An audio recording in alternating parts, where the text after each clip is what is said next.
Hi everybody and welcome to the weekly analysis. This is the analysis for the week of 3 to 8 September. Starting with the majors, starting with the Euro USD per usual, and we can see price falling down, big sell-off on Friday, even though there was mixed and generally negative US news this week. The area I'm looking at is still 1.08. What I'm looking for is a break back above this. Bullish signs of price slowing down, and then looking to trade this back up to around the 1.10 level.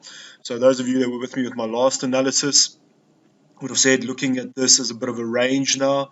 So very similar kind of idea, trying to get it as low as possible at this, as I said, 1.08 level, and then trading it back up. This of course is plan A. Plan B then is a big breakdown, pullback.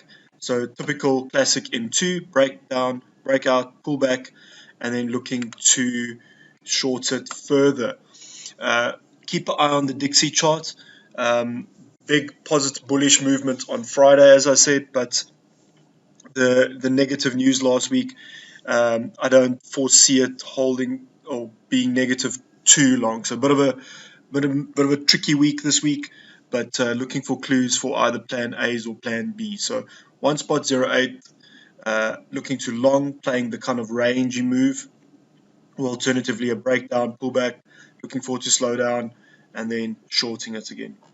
So that, of course, the theme for the majors. So USD Swissy looking to short from spot 906. So playing the short from this level, big 55, big 200. Those of you on the shorter time frames, this does look interesting to long from where it is now. You've got this 55, but I would go down to the 4-hour or even set this up on a Earth and Sky template. Pound USD, of course, similar to the Euro USD, looking to long from 1.25. You can see again a kind of a rangey type of move. If I just zoom out a little bit, this kind of range that's formed there, a little bit of a breakout, now pulled back down. So back down of this range there.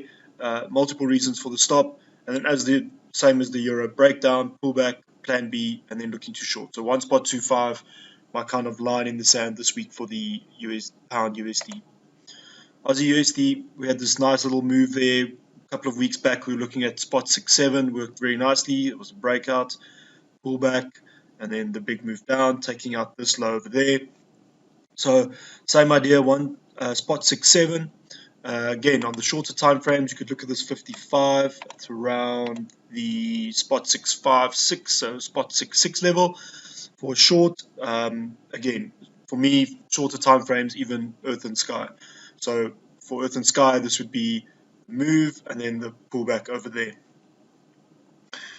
New Zealand USD, similar kind of idea, looking at spot 6.2 over there, this kind of level over there.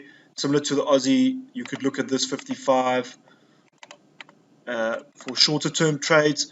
But this kind of level there, spot 6.2, line in the sand, looking forward to slow down at this level for short, and then this is far away now, but a breakout pullback to get in for long positions if that US news continues. So just coming back to that, essentially the US news last week, meaning that a interest rate increase or an aggressive increase, not as likely as it was before. So just keep that in mind as well. In USD CAD, we had big bullish moves on oil. Didn't seem to help the CAD on Friday, although there was just a general dollar strength on Friday. So level I'm looking at, 1.33500 in this kind of area over there. You can see I still think it might take this little double top before moving down, but this is the general area. Multiple reasons for the stop I'd be looking for. I do believe, though, that if it does get there, I'd be very patient when I get there. I do think it's going to come back down and test this big 200, this area of the breakout at around, let me just get this level for you guys. Apologies, I don't have my usual setup. 1.30, this kind of area over there, this big breakout. As I've said a few times now in the last 2 weeks, Price likes to test these big breakout areas. So if we do see oil strengthening further, watch out for a big move, or a move for the Canadian dollar against the dollar. Then USD yen, this is on the weekly, nowhere near anything still. Bank of Japan still threatening, not threatening, just all messy all around. 137 on the shorter time frames, you can see found some support there and resistance. So interesting maybe on the shorter time frames, but for me, miles and miles away. 1245, 124 spot 5, 125 round number, anything, yeah, but again guys, miles and miles away.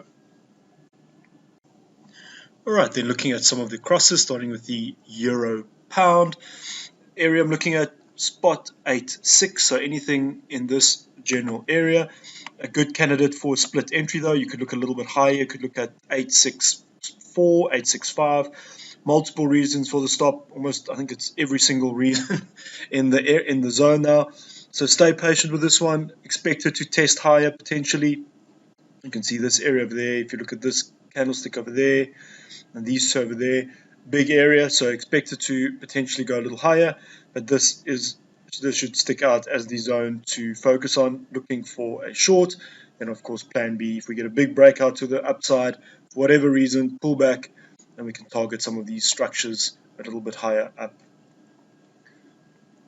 EURCAD, to me, interesting area to short. So we had the, as I said, the oil price increase on Friday, which generally means Canadian dollar strength. So big sell-off on Thursday, apologies. Friday tried to come back up, but big sell-off at the end of the day. You can see that's why it ended, right at the bottom near its opening price. So is a counter trend technically, but looking to short from 146,400 and targeting the bottom at around 1.45. So just zoom out, you can see again this kind of rangy type move, up and down, and this kind of, if you look at these 2 points there and these there, so interesting to short from the open. Aussie CAD, looking to short from spot 89400. You can look at this area over there. Multiple reasons for the stop, in a nice little downtrend. See, you can got the little channel line over there. A little bit of a stretch, but technically you do have this multiple touches. Try to break out a few times if you do follow this channel line. So two breakout fake outs coming back in, and interesting to potentially short again from 89400. Where it is now on the shorter time frames, maybe you've got the 55 top of this channel line if you want to follow again this theory. But area to focus 89400, 89500, anything in the zone over there. Pound CAD, I'd be looking to long from 1.68500. This area has jumped out at you, multiple support and resistance. If you just zoom out a little bit, so that's the area for me to what I'd focus on. Again, 1.68500. Pound Aussie, looking to long from 1.92500. This area over there, you can see a biggish area, and if we just zoom out over there, big uptrend. If we just do this over there, and you can have you'd have a channel line 500, the 55, the 200, round number 92500. So interesting area to look for longs from. Pound Swissy, just going to continue this story I've been following and explaining to you guys as this develops. So nice little channel line, nice ranging movement, consolidation. Try to break out once, try to break out again, fell back in, and I said to you guys, look for shorts at the top of this channel, to the bottom of this channel, and I said if it doesn't do that, more than likely going to start to consolidate very tightly, and then the candlesticks start getting, you can see they get almost, it looks almost like a coiled up spring. You can see they're up and down, chopping. You don't get those nice big candles, those big moves down. You can see there, down, up. So when it does this, it usually means it's ready to make a break. It could be to the upside, could be to the downside. As I've said to you guys all along, if we do get a break and it does stick, I do expect this to move quite a lot higher. I'm looking at 1.19. this area of breakout over there. If you look at this over there, again, price likes to retest those areas. If it does stick, I'd definitely be looking for long positions all the way up 500, 600 pip move potentially. Then my final cross for the week is the Aussie New Zealand, and the area I'm looking at is 1.08300, and I'm looking to take a long from the open.